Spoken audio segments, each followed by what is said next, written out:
Altitude, question number 5, altitude of a right triangle is 7 centimeter less than its base.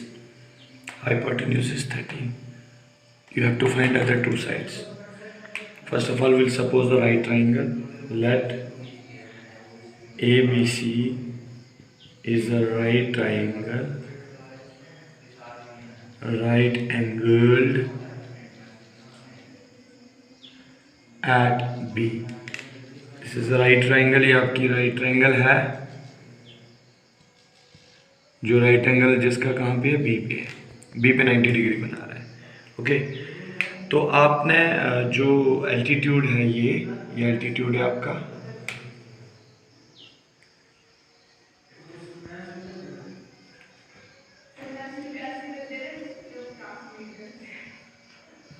वो 7 centimetre base से कम है। तो पहले आपको बेस को सपोज करना पड़ेगा, तभी आपको एल्टीट्यूड के बारे में पता पड़ेगा चलेगा।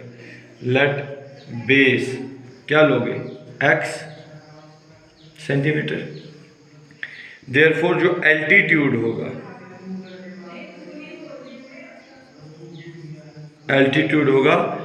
That will be altitude of right angle is 7 centimetre less than it's base, base से 7 सेंटीमीटर कम।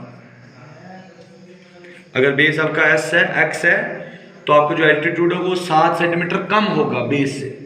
तो बेस अगर x है तो एल्टीट्यूड होगा x - 7, बेस हो गया x और ये हो गया x - 7। एंड एक और चीज आपको जो दी हुई है हाइपोटेन्यूज, वो आपको दिया है 13, सीधा सीधा दे दिया आपको। देखो यहाँ पे बच्चे गलती क्या करते हैं, वो सोचते हैं एल्टीट्यूड आपका 7 है, 7 नहीं है, 7 सेंटीमीटर लेस है बेस से, तो ये 13 है। सो अब लिखोगे इन राइट ट्राइंगल, कौन सी right triangle, ABC right triangle में बाय PGT, पाइथागोरस थ्योरम। क्या कहती है पाइथागोरस थ्योरम, हाइपोटेन्यूज का स्क्वायर इक्वल्स टू बेस का स्क्वायर प्लस परपेंडिकुलर का स्क्वायर। हम इसको पाइथागोरस थ्योरम लगाएंगे।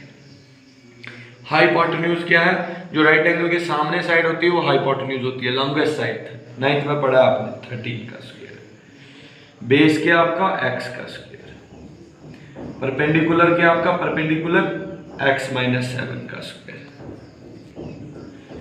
13 का स्क्वायर मतलब 13 × 13 होता है 169, x का स्क्वायर मतलब x का स्क्वायर, a - b का स्क्वायर होल स्क्वायर। ये आपने 8th में पढ़ा है, 9th में भी पढ़ा है। क्या होता है a - b का whole square, a square plus b square minus 2ab।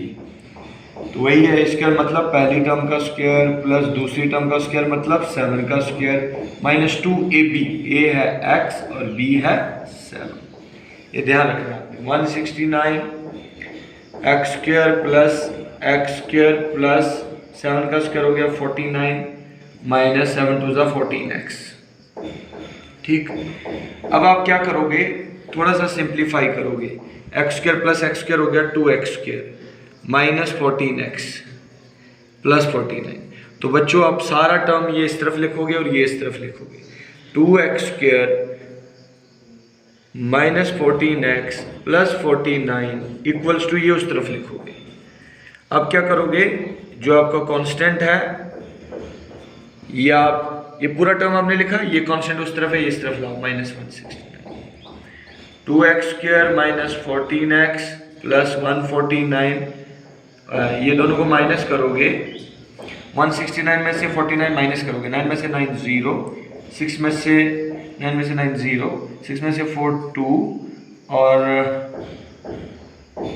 1 का 1 आएगा, मतलब 169 में से 49 माइनस करोगे तो 120 आएगा। आप रफ में माइनस कर सकते हो, लेकिन जब भी माइनस करते हैं साइन बड़ी टर्म का आएगा, साइन का पूरा ध्यान रखना। अब 2 इधर भी है, इधर भी है, इधर भी है, 2 कॉमन निकालेंगे, तो मैं इधर ही निकालता हूँ, 2 कॉमन निकालेंगे, क्या बचेगा, x square minus 2 7 = 14, 2 6 = 12, 2 60 = 120 equal to 0। मतलब इसको मल्टीप्लाई करके ये आना चाहिए, इसको मल्टीप्लाई करके ये आना चाहिए, इसको मल्टीप्लाई करके ये आना चाहिए। अब 2 जो है वो 0 के नीचे जाएगा, तो 0/2 0 होता है, ये बचेगा x square minus 7x minus 60, x square minus 7x minus 60 equals to 0। अब आपके पास ये क्वाड्रेटिक इक्वेशन है। आपको मैंने 3 मेथड कराए हैं क्वाड्रेटिक इक्वेशन को सॉल्व करने की, तो मैं इसको जो शॉर्टेस्ट मेथड है वो लगाऊंगा। वो है स्प्लिटिंग द मिडिल टर्म। आप इसको क्वाड्रेटिक फार्मूला से भी कर सकते हो, ठीक है। तो मैं इसको स्प्लिटिंग द मिडिल टर्म वाला मेथड लगाऊंगा। वो कैसे लगाते हैं, हम ए और सी को मल्टीप्लाई करते हैं। ए होता है एक्स स्क्वायर का कोएफिशिएंट, एक्स स्क्वायर के पीछे कुछ भी नहीं है तो 1। सी होता है कांस्टेंट टर्म 60 के आपने फैक्टर्स निकालने, मतलब 60 कौन कौन से टेबल में, 60 है 2 के टेबल में, 60 है 61 ज़ा 60, 230 ज़ा 3 के टेबल में भी है, 320 ज़ा 4 के टेबल में भी है, 60 बहुत सारे टेबल्स में है, 5 में हाँ भी है, 6 में भी है, 7 में नहीं है, 8 में नहीं है, 9 में नहीं है, 9 में 10 में है, 10 वो तो फिर रिपीट होंगे। चलो कम से कम इतने में लिखो, इन्हीं में कोई ना कोई सेटिस्फाई करता है। ये देख लो 30 + 2 32 नहीं है, 30 में से 2 माइनस करोगे 28 नहीं है, 20 + 3 23 नहीं है, लेकिन 20 - 3 17 नहीं है। आप ये वाला टिक करो, 12 में से 5 निकालोगे 7, ये वाला हो रहा है। तो एक्स स्क्वायर, लेकिन साइन आपको माइनस का चाहिए ना, तो लिखोगे -12x + 5x। एक प्लस का चाहिए, एक माइनस का चाहिए। 12 में से 5 निकालोगे 7। कुछ लोग सोचते हैं बीच में प्लस है तो प्लस करेंगे, दोनों टर्म्स के साइन देखने हैं भाई, एक प्लस है एक माइनस है तो माइनस करेंगे। 12 में से 5 निकालोगे 7, साइन बड़ी टर्म का, 12 का साइन माइनस ही आएगा, -16 = 0। अब इन दोनों में कॉमन ढूंढने आपने, इन दोनों में कॉमन क्या है, x, इधर 2 थे, एक ही बचा, इधर 1 था निकल गया, इधर क्या कॉमन है 5, क्या बचेगा x - 5 12 ज़ा 60। मैंने बोला ये और ये हमेशा सेम आएंगे, x - 12 x + 5 = 0। Therefore either x - 12 किसके इक्वल 0 के, और x + 5 किसके इक्वल होगा 0 के। x = -12 उधर गया +12, +5 उधर गया -5। x क्या है, x आपका बेस है, तो बेस कभी नेगेटिव नहीं होता, लिखोगे बेस या side can't be negative, therefore x = -5 is rejected. Reject कर देंगे ये जो नेगेटिव वैल्यू आ रही है x की। हैंस जो आपका x है वो सिर्फ और सिर्फ 12 है।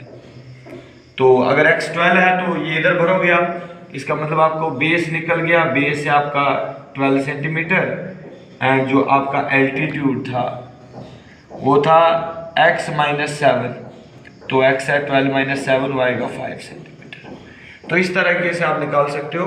इधर आओ, आपको बेस दिया था, बेस नहीं दिया था, आपको एल्टीट्यूड दिया था 7 सेंटीमीटर लेस था बेस से, तो बेस x होगा तो एल्टीट्यूड हो जाएगा x - 7। हाइपोटेन्यूज दिया हुआ है, बेस एल्टीट्यूड हाइपोटेन्यूज। तो पीजीटी से आपको क्वाड्रेटिक इक्वेशन मिलेगा, उसको आप क्वाड्रेटिक जब मिलेगा आप इसको कोई भी वो मेथड लगा सकते हो।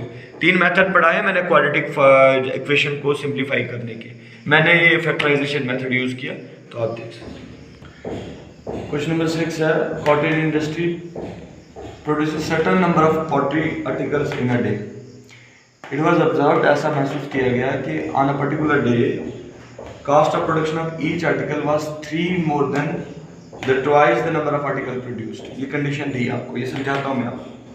टोटल कास्ट जो पैसा लगा है उन आर्टिकल्स को प्रोड्यूस करने के लिए वो कितना है 90। आपने निकालना क्या है, उसी को आपने सपोज करना है। आपने निकालना है कि नंबर ऑफ आर्टिकल्स कितने प्रोड्यूस हुए थे एक दिन में, and cost of production of each article. हमने निकालना है वही सपोज करेंगे। हमने निकालना क्या है, नंबर ऑफ आर्टिकल प्रोड्यूस, लिखेंगे let number of articles produced by industry in 1 day. मतलब एक दिन में इंडस्ट्री कितने आर्टिकल्स प्रोड्यूस करती है, x।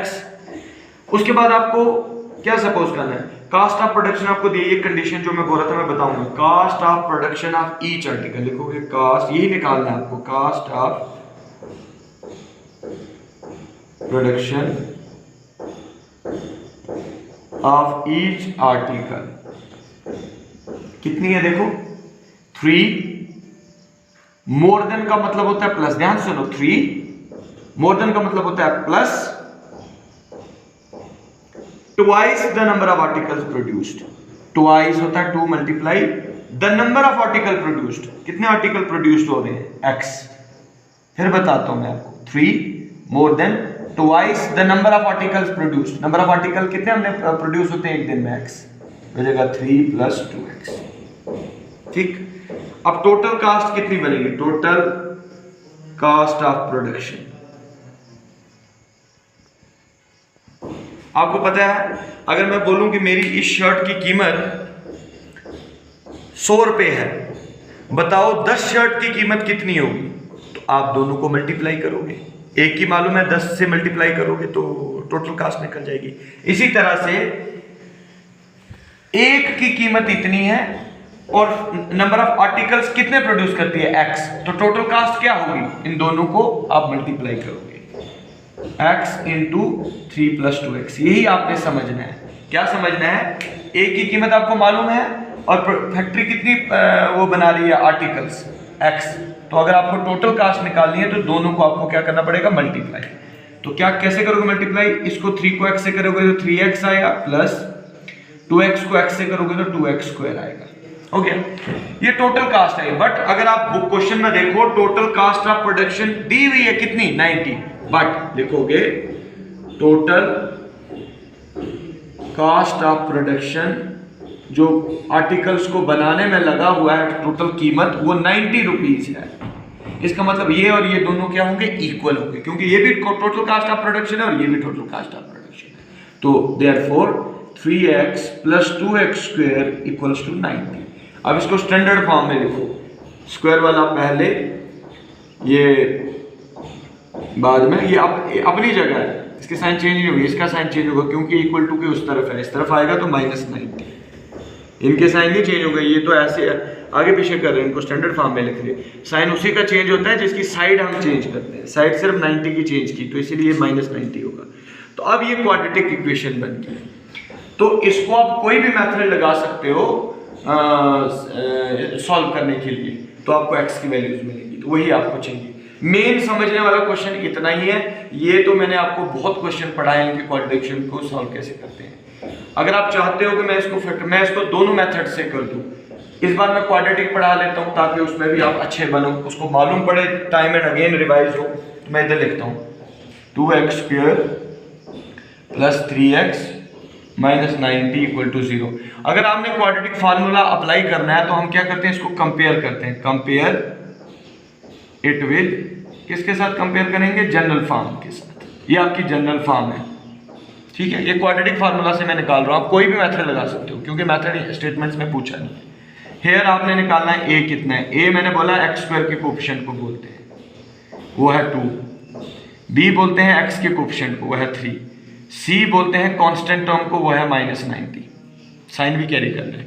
अब आपने निकालना है D, D होता है डिस्क्रिमिनेंट, इसका फार्मूला होता है b² - 4ac, मैंने बताया आपको, b का स्क्वायर है 3 का स्क्वायर, -4 × a है 2, C है -90, मतलब -90 है, इसको ब्रैकेट में लिखो, 3 का स्क्वायर हो गया 9, माइनस माइनस क्या हो गया प्लस, 4 2 8, 8 9 72 और ये 0, मतलब इन तीनों को आपने मल्टीप्लाई करना है, 720 आएगा, ये बनेगा 729। अगर आप इन दोनों को ऐड करोगे जो आपका D है वो 729 आ गया।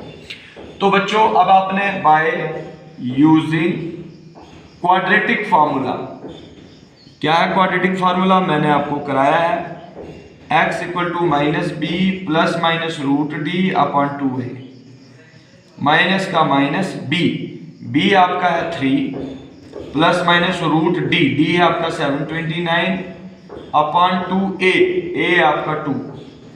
तो बेटा -3 प्लस माइनस ये स्क्वायर रूट निकालना है, मैं निकाल के बताता हूँ स्क्वायर रूट। जब ऑड नंबर ऑफ डिजिट्स हो, मतलब 3 हो, 5 हो, 7 हो, तो पहला अकेला लेना है, ये 2 पेयर लेने हैं। तो किससे करेंगे, 2 2 4 करेंगे। क्यों करेंगे, क्योंकि 3 3 9 बड़ा हो जाएगा, 7 में से 4 निकालोगे 3, ऊपर से पूरा पेयर आता है। ये आपने 8th में सीखना था, 8th में पूरा स्क्वायर रूट का चैप्टर था जहां पे हम स्क्वायर रूट सीखते थे, लेकिन मैं फिर यहाँ पे फिर से सिखाऊंगा। 2 को डबल करना होता है, यहाँ पे तो बीच में यूज करना है, यहाँ तो आना चाहिए, यहाँ तो इक्का दुक्का क्वेश्चन में आपको मिलेगा, हर क्वेश्चन में थोड़ा मिलेगा, समझना ये 8th में ही था। चलो फिर भी मैं समझा रहा हूँ, किससे करोगे, अगर आप 3 से करोगे तो आगे 3 नीचे 3 3 9 3 4 12 नहीं आ रहा, 129 है। 7 से करना पड़ेगा। 4 है, आगे 9 लिखेंगे, नीचे भी 9 लिखेंगे। करो 9 9 जा नहीं, 7 से करोगे, 7 से 7 7 जा 49, 4 कैरी, 7 4 जा 28 और 4 होता है 32। यस 329 आ गया ना। इधर भी 7 लिखेंगे, इधर भी 7 लिखेंगे, ये 329 आ जाएगा। स्क्वायर रूट आया 27, मतलब जो 729 का स्क्वायर रूट है, 27 को अगर आप 2 बार मल्टीप्लाई करोगे तो ये आएगा, मतलब होगा अपॉन 2 2 जा 4। तो बेटा -3 + 27 अपॉन 4, -3 - 27 अपॉन 4, मतलब ये सेम लिखा, एक बार प्लस का 27, एक बार माइनस का 27। 27 में से 3 निकालोगे 24 अपॉन 4, साइन बड़ी टर्म का आएगा जब भी माइनस करोगे। ये दोनों माइनस के हैं, प्लस करोगे साइन माइनस का, 4 6 जा 24। तो x की वैल्यू आपकी 6 आई और -30 अपॉन 4 आई। x आपका क्या है? x एक्चुअल में आपका सपोज किया था नंबर ऑफ आर्टिकल्स। बेटा कोई भी चीज आपकी नेगेटिव में नहीं हो सकती। मैं बोलूं मेरे पास 10 शर्टें हैं तो ठीक है, लेकिन अगर मैं बोलूं मेरे पास -10 शर्टें हैं, कोई बोल सकता है मेरे पास -10 शर्टें हैं, मतलब नंबर ऑफ टर्म्स जो हैं वो नेगेटिव नहीं आ सकते। आप लिख सकते हो number of things can't be negative. अरे मैं बोलूंगा मैंने -4 पैनल आए, हो सकता है। तो इसी तरह से number of things can't be negative, therefore x equal to ये जो नेगेटिव वैल्यू है रिजेक्ट करेंगे। हेंस x जो होगा वो क्या होगा 6। तो आपने 2 चीजें सपोज की थी, लाओ ये मैं मिटा रहा हूं। आपने 2 चीजें सपोज की थी, एक नंबर ऑफ आर्टिकल्स, एक कास्ट। इधर वो x की वैल्यू 6 भरनी है आपने, therefore number of articles produced on that day, उस दिन कितने हैं, x इक्वल टू 6। x हमारा 6 आएगा, मतलब उस दिन 6 आर्टिकल्स बनाए थे, पॉटरी आर्टिकल्स इंडस्ट्री ने, ठीक है। और कास्ट ऑफ प्रोडक्शन क्या थी? Cost of production of each article, मतलब एक आर्टिकल की, वो थी 3 + 2x। 3 + 2x की जगह क्या लिखोगे 6। 3 + 6 2 क्या होता है 12, 12 + 3 होता है 15। मतलब इधर फिल करनी है आपने। यही सपोज किया था ना cost of production of each article. ये आपको कंडीशन में था कि एक cost of production of each article क्या होगी, ये दिख रहा है cost of production of each article 3 more than, ये देखो लिखा था हमने 3 मोर देन का मतलब होता है, दिख रहा है उधर, यार क्या कर रहे हैं। Cost of production of each article क्या है 3 मोर देन। 3 मोर देन का मतलब होता है plus twice the number of articles, means twice number of articles, number of articles x थी। तो ये था कास्ट ऑफ ईच आर्टिकल। तो इधर ही 3 का 3 प्लस का प्लस 2 का 2, x की जगह आपने क्या लिखना है 6। 3 का 3, 6 2 हो गया 12, 12 + 3 हो गया 15। ये आपकी कास्ट निकल गई। अब आप खुद ही सोचो, बुक में ये दिया था कि टोटल कास्ट कितनी है 90। तो आप खुद सोचो कितने आर्टिकल प्रोड्यूस हुए 6, एक की कीमत कितनी है 15, तो 15 6 का कितना होता है 90, तभी 90 टोटल कास्ट थी उसकी। तो इस तरीके से आप कर सकते हो। मैं फिर बता रहा हूं नंबर ऑफ आर्टिकल्स कितने थे ये आपने सपोज करना है, क्योंकि आपने 2 चीजें निकालनी है यहाँ पे। एक तो आपने निकालना है कि नंबर ऑफ आर्टिकल्स उस दिन कितने बनाए थे इंडस्ट्री ने, और दूसरी चीज जो आपने निकालनी है कि कास्ट ऑफ हर एक आर्टिकल की कीमत कितनी है। वही 2 चीजें मैंने सपोज की है। नंबर ऑफ आर्टिकल्स मैंने कितने लिए x, और कास्ट ऑफ प्रोडक्शन की कंडीशन बुक में दी है 3 more then means plus, twice means 2, और नंबर ऑफ आर्टिकल्स प्रोड्यूस है x। 3 + 2x, ये दोनों ऐड नहीं हो सकते क्योंकि इसके साथ x है और इसके साथ x नहीं है। तो ये है। अब इधर लिखा था हमने, वो मैंने मिटा दिया, इधर लिखा था टोटल कास्ट। टोटल कास्ट हमने इन दोनों को मल्टीप्लाई किया था। जब इन दोनों को मल्टीप्लाई किया तो हम वो टोटल कास्ट है, बट टोटल कास्ट हमें 90 भी दी थी, तो इन दोनों को इक्वल लिखा, तो हमें एक क्वाड्रेटिक इक्वेशन मिली। उसको हमने ये क्वाड्रेटिक इक्वेशन को हमने क्वाड्रेटिक फार्मूला से सिंप्लीफाई किया, हमें x मिला। x की 2 वैल्यूज मिली, क्योंकि जब भी क्वाड्रेटिक इक्वेशन को आप सिंप्लीफाई करोगे बच्चों, आपको x की 2 वैल्यूज मिलेंगी। लेकिन यहाँ पे एक रिजेक्ट होगी, क्योंकि x 6 है और x एक नेगेटिव वैल्यू है। एक्स है नंबर ऑफ आर्टिकल्स जो उस इंडस्ट्री ने बनाए थे उस दिन, तो नंबर ऑफ थिंग्स जो है वो नेगेटिव नहीं हो सकती, तो इसलिए जो नेगेटिव वैल्यू है वो रिजेक्ट होगी और x सिर्फ 6 रहेगा। और ये जहां आपने सपोज किया था वहां ये सपोज किया था आपने यहाँ पे मैंने x 6 पर number of articles produced by industry in 1 day equal to x और cost of production of each article 3 + 2x, 3 का 3 प्लस का प्लस 2 का 2x 6, ये निकल गया आपका। ये कास्ट है तो रुपीज में आएगा, ये नंबर ऑफ आर्टिकल्स हैं तो रुपीज में नहीं आएगा।